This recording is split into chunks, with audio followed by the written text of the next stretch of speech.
मैंने राजा भोज के विषय में ये पढ़ा था। एक बार एक विद्वान को, जब रोज विद्वान से उपदेश लेते, तो एक विद्वान ने बताया, त्रिया भेद न दे, चाहे प्राण बड़े ले ले। वो अपने उस वाक्य को अपने हृदय में धारण करते थे, डायरी में भी लिखते थे। कहते राजा भोज सभी प्राणियों की भाषा समझते थे, चींटियों की भी भाषा सुन लेते थे, समझते थे। हुआ ऐसा, एक बार भोजन कर रहे थे तो कोई किनका जमीन पर पड़ा, कुछ लोग जानबूझ के भी डालते हैं, तो चींटी आई, वहां से एक चींटी लेके जा रही थी। रानी उनके पंखा बीजना ढोरा रही है, पास में खिलाने वाले जो परसने वाले हैं वो खिला रहे हैं, दासी बांदी जो भी है। तो एक चींटी लेके जा रही थी कण, तो दूसरी चींटी उधर से आके उस पे से छीनने लगी। तो वो कहती है कि बड़ी पागल है, मेरा क्यों छीनती है, वहां से जाके ले लें, वहां राजा भोज के दरबार में कोई कमी है क्या, कितना माल पड़ा है, मुझसे छीन रही है। तो राजा भोज उन चींटियों की बात को सुन लिए और खाते खाते उनको हंसी आ गई। जब राजा भोज को खाते खाते हंसी आ गई, तो रानी ने देखा कि ये तो बड़ा अनुचित है, ये भोजन करते करते क्यों हंसने लगे। राजा भोजन कर रहे थे तो रानी ने पूछा, बताओ महाराज आप हंसे क्यों। राजा भोज ने कहा, ये तो बात, अच्छा एक और भी बात थी कि राजा भोज को ये वरदान दिया था काल ने, सबकी भाषा समझे, और ये भी साथ में, जहां वरदान होता है वहां श्राप भी होता है। साथ में ये श्राप भी था कि जिस दिन तुमने किसी को बता दिया ये बात, उसी दिन तुम मर जाओगे। अब राजा भोज बचाते हैं कि भाई चींटियों की भाषा सुनकर मैं हंस रहा था तो मैं मरता हूं, और नहीं बताता हूं तो रानी पीछे पड़ गई, बड़ा संकट पड़ गया। ये कई वाली स्थिति महाराज भोज की हो गई। राजा भोज जैसे तैसे जल्दी जल्दी भोजन करते, पर रानी पीछे पड़ गई, बताते हो कि नहीं बताते हो, नहीं तो मैं मर जाऊंगी, तुम इतनी सी बात मुझे नहीं बता सकते। बंधुओं, इसमें कहा है इंद्र का वज्र, शंकर का त्रिशूल, विष्णु का चक्र, जो इनका मन नहीं मरे न मारे, सो रतिनाथ सुमन सर मारे। वह रति के नाथ कामदेव के पुष्प बाण ने मार दिए हैं। राजा भोज भी बड़े न्यायकारी और नैतिक थे। उनको लगा कि ये तो अब बड़ा प्राण संकट में आ गए। एक उनकी विद्युत मां उनकी बेटी थी, राज्य था, उन्होंने कहा मरना तो है ही है, या तो इस रानी की हत्या करूं, क्योंकि वो तो कह रही है मर जाऊंगी मैं, अगर तुमने ये बात नहीं बताई, ये भेद नहीं बताया, तो मर जाऊंगी। राजा भी अपने मन में आया कि क्यों इसका पाप लूं, मैं ही मर जाऊंगा, ठीक है। राजा ने निर्णय किया, बताऊंगा रानी। पर राजा जानते, कहते कि काशी में जो कोई शरीर छोड़े गंगा जी के किनारे पर तो मुक्ति हो जाती है। महाराज भोज ने विचार किया कि अब जाकर के काशी में जाकर के बताया जाए। इधर उनको पंडित जी की बात, चले जा रहे, काशी में चल दिए। रानी को कहा चलो वहां बताएंगे। रानी भी चल देती साहब उनके साथ, पालकी में घोड़े पर जैसे ही बैठ के महाराज जा रहे। मार्ग में एक और घटना घटती है। क्या घटना घटती है, कुछ बकरी बकरे चल रहे थे, तो एक बकरा दो पैर रख करके ऊपर को कुछ पत्ते खा रहा है, तो नीचे से बकरी कहती है कि थोड़ा नीचे कर, थोड़ा नीचे कर, अकेला अकेला खा रहा, मैं भी खाऊंगी। बकरा कहता तेरे पाँव नहीं है, तेरे हाथ नहीं, तेरा मुंह नहीं है, कर ऊपर जाके, क्यों तू नहीं खिलाएगा मुझको, नीचे कर।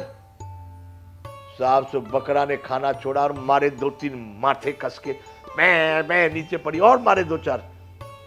बोले अब मांगेगी, बोली कि नहीं नहीं नहीं नहीं भाई अब नहीं मांगूंगी महाराज, अब नहीं मांगूंगी, अब तुम अपना खाओ, अब नहीं कहूंगी। अच्छा, फिर बकरा भी साहब बकरा था। राजा भोज ये भी जानते थे, सबकी बात सुनते, बकरा क्या बोला है अब उस बकरी से, क्या मुझे क्या तू राजा भोज समझ रही है जो अपनी रानी की बात मान के मरने जा रहा है? तू क्या मुझे राजा भोज समझती? तो और मारे 2 माथे कस के। राजा भोज ने कहा हमसे तो ये बकरा ही ठीक है, हे बताइए।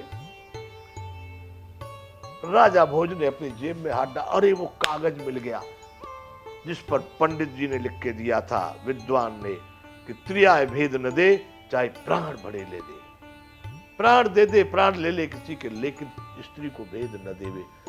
जैसे ही वो कागज मिला और बकरे का उन्होंने वह घटना देखी, राजा भोज ने घोड़े से उतरे और रानी को कहा चलो बहाओ, जंगल में सब कोई नहीं वहां पर सुनने वाला। और लिया बताते घोड़े वाला हंटर, मारा कि नहीं मारा, 2-4 से ठोक दिए तो बोल अब तुझको बताता हूं मैं क्यों हंस रहा था। महाराज बिल्कुल नहीं पूछूंगी कि नहीं मरना चाहती है, नहीं तलवार निकालेंगे महाराज, मुझे मत मारो, तलवार निकालेंगे, अब भी तेरी गर्दन काट के इस झाड़ी में डाल देंगे हम। हर बात को जरूरी है तुमको बताना। महाराज कभी नहीं पूछोगी, क्षमा कर दीजिए साहब। सुधर गई रानी की बुद्धि, राजा भोज सुधर गए उस विद्वान और बकरे की बात सुन करके लौट के अपने महलों में आगे रहने लगे। बंधु त्रियाय भेदन दे, चाहे प्राण भले ले ले। यहां पर स्थिति बड़ी विचित्र है। कहे करो किन कोटि उपाया, यहां न लागे राउर माया। 1 करोड़ उपाय करो, तुम्हारी ये चालाकी यहां नहीं चलेगी। राजा दशरथ देहु की लेहु अजस करे नाही, मोहिन बहुत प्रपंच सुहाई। कितनी प्रिय थी महाराज दशरथ को केकई, यानी स्वयं के प्राणों के समान अगर दूसरे नंबर पर देखते थे तो वो केकई को देखते अपने जीवन काल में, पुत्रों से पहले। और अभी भी सारे संसार में रानियों में वो केकई को ही मानते हैं। वो केकई आज इतनी बड़ी शत्रु बनी है और कह रही है आप वरदान देना चाहते हो या फिर अपयश लेना चाहते हो, मने करो, ना ही कर दो, नहीं देना हमको। ऐसा कह के आप अपयश के भागीदार बोल धमकी दे देती है। बड़ा अपकीर्ति होगी तुम्हारी, बड़ा अपयश होगा। मोहिन बहुत प्रपंच सुहाई, मुझे तुम्हारा सब चालाकी चतुराई बहुत, ये माया जाल मुझको ज्यादा ठीक नहीं लगता। तुम्हारे ये बखेड़े मुझे बहुत नहीं सुनने, मुझे नहीं सुहाते। बोलो हाँ करते हो कि ना करते हो। जान लिए हमने सब। राम साधु तुम साधु सयाने, राम मातु भली सब पहचाने। जान लिया हमने राम बड़े साधु हैं और तुम भी बड़े साधु और होशियार और चालाक हो। राम की माता बड़ी सज्जन है, बड़ी भली है, जानती हूं मैं सबको। राम साधु तुम साधु सयाने, राम बात भली सब पहचाने। राम की माता बड़ी भली है, हम उनको भी पहचानते हैं। ले बेचारी, न कौशल्या ने कुछ कहा है न राम ने कुछ कहा है, लेकिन उसकी खोपड़ी में बात घुसी है कि इन्होंने ही करवाया है। सुनो, मंत्रा ने कहा था कि कौशल्या करवा रही है सब ये, कौशल्या ने भरत को भेजा है वहां, कौशल्या ने राजा को समझाया है।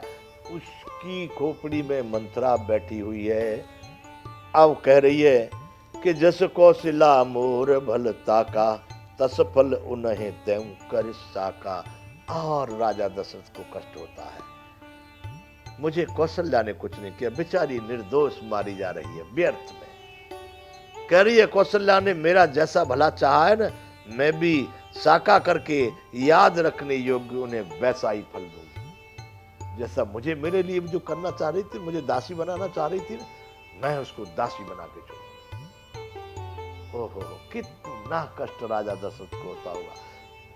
बिना अपराध के राम और कौशल्या को इतना अपयश का, दुख का, पाप का भागीदार बनना पड़ रहा है। सुनो राजा दशरथ, केकई कहती है 33वां दोहा है बंधुओं ये अयोध्या कांड का। राजा दशरथ से अब केकई कह रही है, सुनो राजा दशरथ, क्या महाराज कि होत प्रात मुनि बेश धरे, जो न राम बन जाए।